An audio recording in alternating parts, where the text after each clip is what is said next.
Patay ang 25-year-old aviation student na si Mark Irvin Sabile matapos mag-crash ang sinasakyan nitong aircraft sa bahagi ng Caba, La Union nitong May 26. Base sa report ng Philippine Coast Guard, na-recover pa ang katawan ng Kapampangan student pilot at dinala sa malapit na pagamutan. Napag-alamang residente ng Apalit, Pampanga ang nasawing estudyante. Kinumpirma rin ng Civil Aviation Authority of the Philippines o CAAP ang insidente.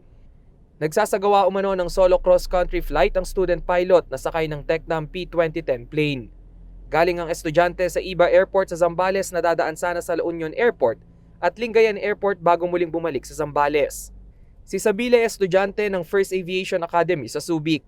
Sa official FB page ng Aviation School makikitang Marso ngayong taon ang unang solong makapagpalipad ng light aircraft si Sabile. Samantala, nakadeploy na sa lugar ang CAAP Aircraft Accident Investigation and Inquiry Board investigators para malaman ang sanhi ng aksidente.